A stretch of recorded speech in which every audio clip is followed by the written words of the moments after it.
Semoga cepat dikasih jalan kemudahan oleh Allah Subhanahu wa Ta'ala. Jadi kita juga mungkin ada permasalahan ataupun urusan yang susah ataupun sulit ataupun kita pusing menghadapinya. Semoga berkah daripada majelis ini. Insya Allah kita semua akan diberikan kemudahan oleh Allah Subhanahu wa Ta'ala, dilancarkan rezeki kita berkat daripada kemuliaan majelis ini. Amin amin ya rabbal alamin.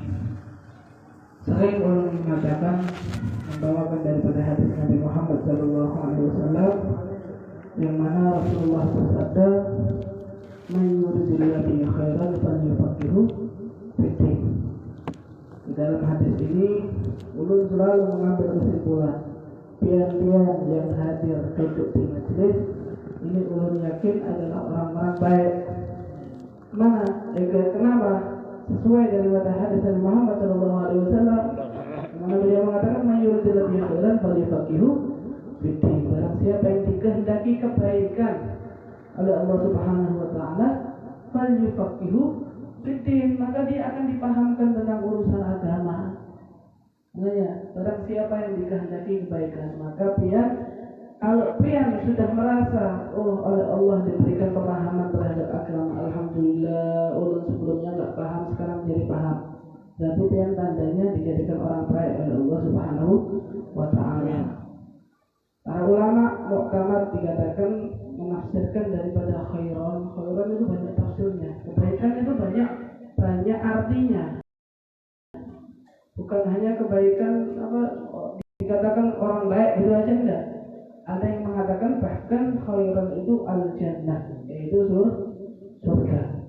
Barang siapa yang dikehendaki dia ini calon menghuni surganya Allah, pantas memasuki surganya Allah Subhanahu wa Ta'ala, maka falyufaqihu fid-din, dia akan dipahamkan oleh Allah tentang perkara agamanya dia. Dulunya dia enggak paham tentang sholat, tentang hukum-hukum sholat, sekarang dia paham. Dulunya dia enggak paham tentang puasa, sekarang dia paham. Dulunya dia enggak paham tentang zakat, dia sekarang paham. Tentang sedekah, sekarang dia paham. Dulunya dia enggak paham tentang muamalah, hubungan dengan manusia ataupun tentang jual beli, sekarang dia paham.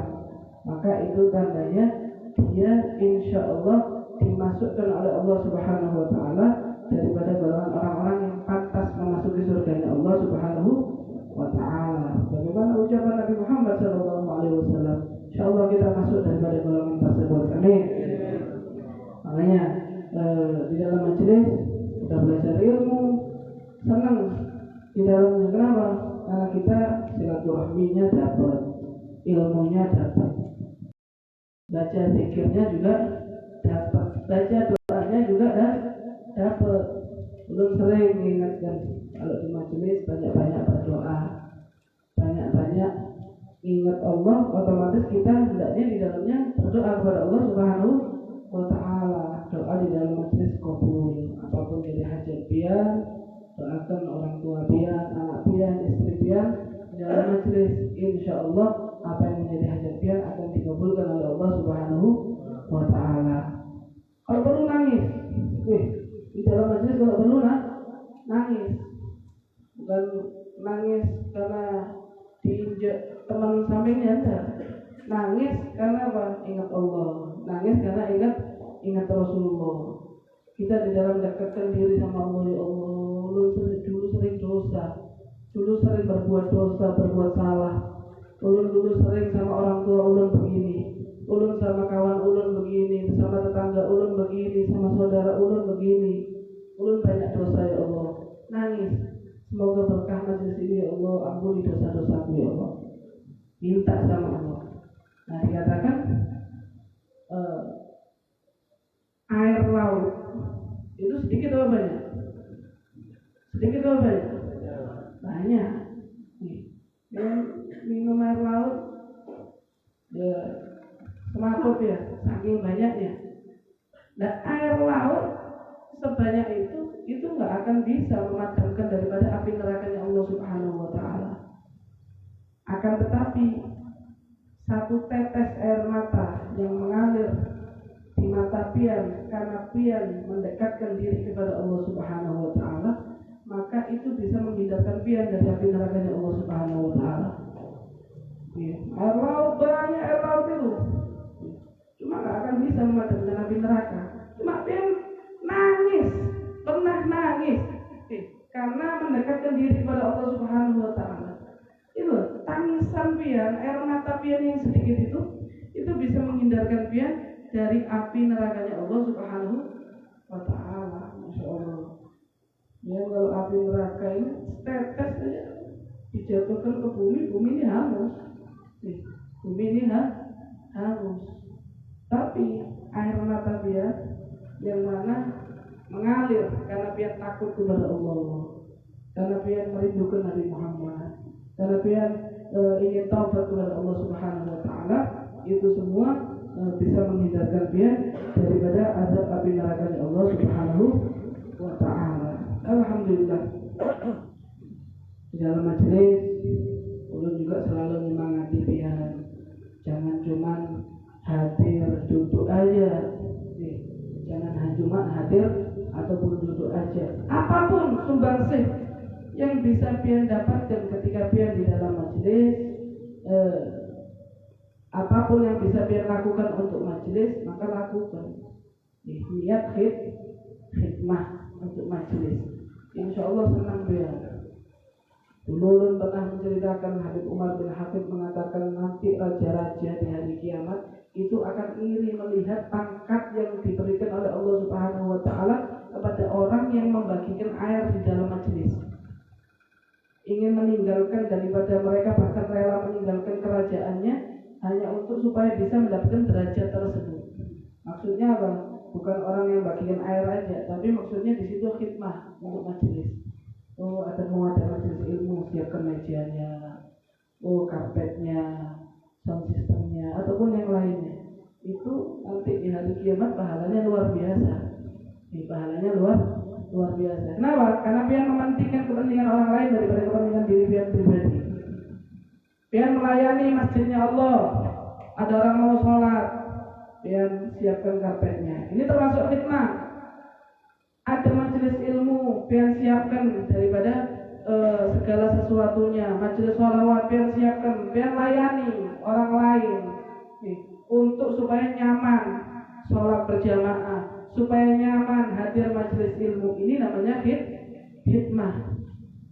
Itu kepada sesuatu yang nggak nampak, apalagi kepada sesuatu yang nampak. Misal guru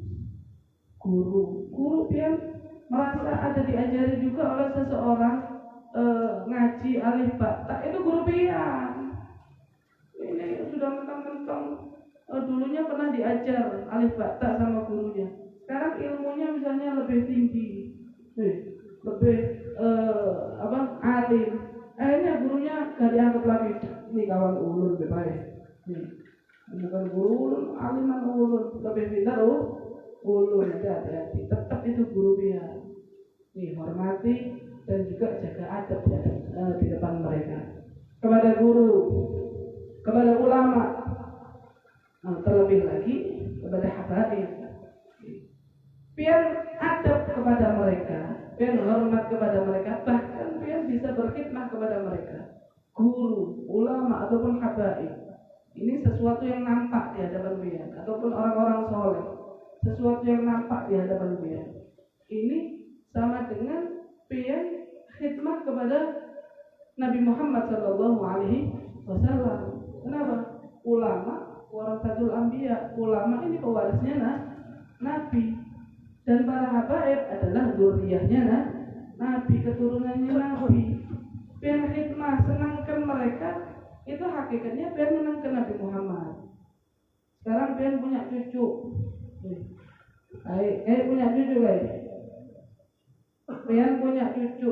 Cucunya pian sekarang disenangkan sama orang lain. Pian senang nggak? Senang. Begitu juga Nabi Muhammad. Para pewarisnya, cucunya disenangkan oleh orang lain, berarti di situ juga Nabi Muhammad SAW akan senang. Khususnya di dalam kebaikan, di dalam kebaikan. Pian sekarang khidmah sama mereka, melayani kepada mereka. Suatu saat pian akan dilayani oleh Nabi Muhammad SAW. Ingat-ingat Sekarang pian di dunia mungkin melayani kepada mereka. Nanti pian ya di akhirat pian akan dilayani oleh Nabi Muhammad. Sekarang di hari kiamat itu ada yang namanya Telaga Kausar. Tahu pian Telaga Kausar? Telaga Kausar itu nanti umat seluruh dunia, mulai zamannya Nabi Adam sampai orang terakhir yang hidup di dunia ini, berbondong-bondong kepingin bisa minum di Telaga Kausar tersebut. Kepingin minum di Telaga Kausar tersebut.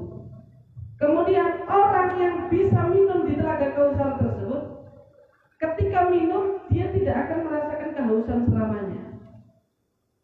Perjalanan akhirat ini lebih lama daripada perjalanan dunia. Dan juga apalagi belum dikatakan matahari sampai sejengkal. Saking panasnya orang pada kehausan di hari tersebut. Tapi orang yang bisa minum di Telaga Kausar, dia tidak akan merasakan kehausan selamanya. Insyaallah kita termasuk golongan tersebut. Dan nanti di Telaga Kausar itu tidak ada orang minum sendiri-sendiri, itu tidak ada. Semuanya akan dilayani oleh Nabi Muhammad. Nabi Muhammad langsung yang ngasih minum. Ini khususnya yang terdepan siapa? Bagi mereka yang selama di dunia dia ini suka berkhidmat. Dia ini suka melayani kepada ulama, kepada guru, kepada para habaib, khususnya untuk majelis ilmu, khususnya untuk masjidnya Allah Subhanahu wa Ta'ala, rumahnya Allah. Orang-orang yang suka melayani, mendahulukan kepentingan orang lain tersebut, kalau di hari kiamat juga akan mendapatkan pelayanan langsung dari Nabi Muhammad Sallallahu Alaihi Wasallam. Biar ingat-ingat itu. Jangan sudah orang ini kadang berbuat baik ya, ngerasa capek ulun sudah gini, nggak ngerasa ulun kayak nggak dihargai. Biar ingat, jangan pian anggap kebaikan yang pian lakukan itu seperti bisnis. Pian berbuat baik, pian ingin mengharap balasan juga. Pian ingin mengharap keuntungan juga di dalam kebaikan yang pian lakukan. Ini seperti bisnis. Akhirnya apa? Suatu saat pian capek kalau pian nggak dapatkan keuntungan ataupun balasan kebaikan. Tapi ketika pian berbuat baik, sudah berbuat baik lupakan. Sudah berbuat baik lupakan. Anggap itu sudah tabungan pian di akhirat. Pian melakukan itu karena Allah, karena Nabi Muhammad Sallallahu Alaihi Wasallam, ridhonya Allah dan ridhonya Rasulullah. Kalau sudah dipegang ini, insya Allah kebaikan pian lakukan terus akan bisa istiqomah. Tak bakal capek ya. Tapi kalau sudah misalnya ulun sudah uyuh disampati aja, diketawai, ulun kadang sudah konsep bagus-bagus nih, misalnya sambutan, pas pulang disambati misalnya, ketawa bahasanya. Ulun kadang sudah capek beramal, ya misalnya gak dianggap amal ulun. Ini jangan sampai kecewa seperti ini. Berarti amal kita masih seperti kita anggap seperti bisnis. Jangan capek biar bakal sangkal biar ini Pak Hasim tawai ulun terus nih, bakal sangkal sama Pak Hasim. Tapi kalau biar karena Allah, karena Rasulullah, insya Allah bakal bisa istiqomah di dalam berbuat baik. Alhamdulillah, kita kalau di Gurun ini tidak kurang-kurang. Walaupun daerah terpencil, daerah masuk, tapi banyak orang soleh yang masuk sini, habaib, ulama. Jadi kita walaupun nggak bisa selamanya, walaupun sebentar, yang penting kita bisa berkhidmah kepada mereka, melayani mereka, menyenangkan mereka, itu sudah alhamdulillah. Ketemu aja kadang syukur. Ini biasanya yang di televisi, ini yang biasanya kita ngeliat di YouTube. Tahu-tahu sampai sini, sampai Kuala Lumpur. Minimal kalau dia nggak bisa melayani, minimal hadir di majelisnya mereka, duduk bersama mereka, memandang kepada mereka, itu sudah cukup. Jangan sampai gak dimanfaatkan waktunya. Karena kita ini kalau ada hubungan dengan orang soleh, luar biasa pahalanya. Belum kasih contoh. Seperti ini, orang itu senangnya kalau bisa dia itu dekat dengan orang soleh. Bukan hanya di dunia, dia di akhirat bakal senang juga. Contoh yang di dunia, misalnya Ustaz Fahmi ini dekat lawan ulun, dekat lawan orang soleh misalnya, dekat dengan habaib misalnya, suka ngelayani. Kemudian kadang di dunia, gara-gara kedekatan tersebut, Ustaz Fahmi ini di dunia bakal senang. Misal, kadang ulun pernah ngasih contoh, kadang bertukar sesuatu, lihat Ustaz Fahmi ini sering dekat dengan guru ini, dekat dengan ulama ini, dekat dengan habib ini. Masya Allah ini orang itu sudah husnudzon dulu, ini orang baik. Akhirnya bertukar loh. Kadang orang dibayarin loh gak mau. Udah loh. Ada kayak gitu. Kadang udah gratis aja lawan pian Ustaz. Itu baru keuntungan hidup di dunia. Belum lagi nanti di akhirat. Sekarang di dunia. Di sini mungkin jarang ya. Kalau di Jawa sana banyak.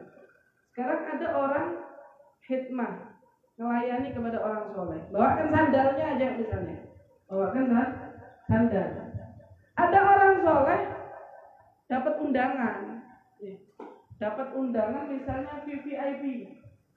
Undangannya VVIP. Masuk ke suatu undangan. Yang dapat undangan orang soleh ini aja. Tapi yang bawakan sandal ini bisa juga ikut masuk. Kenapa? Ini yang bawakan sandalnya. Ini yang bantu, yang melayani, yang khidmah kepada kiai ini misalnya, ataupun guru ini. Jadi ikut masuk. Begitu juga nanti di akhirat. Sampai makanya dikatakan orang yang ibadahnya pas-pasan, misalnya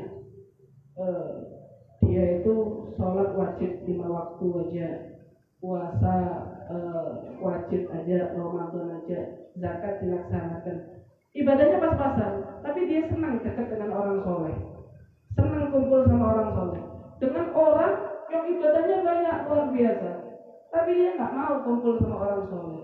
Buat apa? Ulun sendiri sudah soleh, nggak mau kumpul sama orang soleh. Ini derajatnya nanti di akhirat masih tinggi orang yang ibadahnya walaupun pas-pasan, tapi dia dekat dengan orang soleh. Nanti ketika orang soleh tersebut ditakdirkan oleh Allah masuk ke dalam surga, dia pasti dipanggil oleh orang soleh tersebut. Akan diingat, ini pula masuk ke dalam rombongannya. Karena nanti di akhirat setiap golongan itu pasti ada pemimpinnya. Dan pemimpinnya itu biasanya ngajak daripada orang-orang yang mereka cintai. Seperti di dalam kitab Irsyadul Ibad dikatakan nanti kalau ada orang ahli ibadah itu sama Allah dikatakan udkhulil jannah wa tan'am bi ibadik. Udah kamu masuk surga, nikmatilah hasil ibadahmu. Allah mengatakan seperti itu. Akan tetapi kepada orang soleh, orang ahli ilmu, para ulama, Allah mengatakan tunggu, berhenti. Syafi' liman ahbabta. Syafaatilah orang yang engkau cintai. Siapa aja yang kau ingat, panggil mereka semua. Subhanallah. Dan masukkanlah mereka bersama rombonganmu ke dalam surganya Allah Subhanahu wa ta'ala. Ini keuntungan orang yang dekat dengan orang soleh. Makanya kalau ada orang soleh, ada orang alim, ulama, habaib datang, jangan cuek. Kalau perlu datangi mereka, minta doa. Minta doa. Kalau misalnya kita sudah ulun sering didoakan anak pian bawa, anak pian gitu, ingin dapat berkahnya. Siapa tahu berkah daripada doa orang soleh tersebut, suatu saat anak pian jadi anak yang hafizul Quran, hafal Quran, jadi anak yang ahli sholawat, jadi anak yang alim. Berkata apa? Dulu kecilnya sering didoakan dengan orang-orang alim. Itu manfaat kita dekat dengan orang soleh. Wallahu a'lam bishawab. Jadi Yang pertama apa tadi pembahasan ini? Itu insya Allah orang yang selagi dia mau duduk di majelis kebaikan, maka dia ini kata Rasulullah adalah orang-orang baik, orang-orang yang dikehendaki surga oleh Allah Subhanahu wa Ta'ala. Kenapa? Karena orang yang diberikan pemahaman terhadap agama, dia paham tentang sholat, puasa, zakat, sedekah, kemudian muamalah jual beli, maka ini adalah orang-orang yang insya Allah akan mendapatkan tiket menuju surganya Allah Subhanahu wa Ta'ala. Tandanya apa? Dia dipahamkan tentang agama. Kemudian yang kedua tadi, perbanyak doa di dalam majelis. Kenapa dikatakan seperti yang dikatakan tadi, air laut nggak bisa memadamkan api nerakanya Allah, tapi setetes daripada air mata yang mengalir di mata pian bisa menghindarkan pian dari api nerakanya Allah Subhanahu wa Ta'ala. Kenapa? Karena pian nangis karena ingin dekatkan diri kepada Allah, taubat kepada Allah, karena rindu kepada Nabi Muhammad Sallallahu Alaihi Wasallam, dan juga manfaatkan selama di dunia untuk khidmah, khususnya kalau ada orang-orang soleh yang datang, habaib yang datang, ulama yang datang, sudah cukup, sudah mumpung kita nggak bisa ke Jakarta, kita nggak bisa ke Jawa, kita nggak bisa ke Hadramaut, kita nggak bisa ke Mekah, tapi mereka datang ke sini. Kita aja dagang misalnya, banyak waktu kita misalnya untuk bekerja, tapi ketika ada momen-momen yang seperti itu, manfaatkan. 1 jam barang ada pengajian, hadiri. Kepingin silaturahmi, minta doa. Ada anak ulun kepingin didoakan, bawa mereka. Jangan beb, ulun sibuk benar beb. Ada kau ditinggalkan. Nah ini akhirnya pas sudah pulang baru nyesel. Ya Allah, sudah pulang gak beb? Ulun pada hendak peelan. Nah ini akhirnya apa? Ya Allah, sayangnya padahal belum sempat ketemu. Nah sibuk terus sampai uhak ya, sibuk terus, nggak ada habisnya. Akhirnya ibadahnya kurang, kemudian kumpul dengan orang soleh jarang-jarang. Ini jangan sampai Allah dan bisa jadi orang yang lebih baik lagi, memanfaatkan daripada sisa umur kita untuk hal-hal yang bermanfaat dan hal-hal yang bisa menjadikan keuntungan untuk kita kelak di akhirat. Amin, amin ya rabbal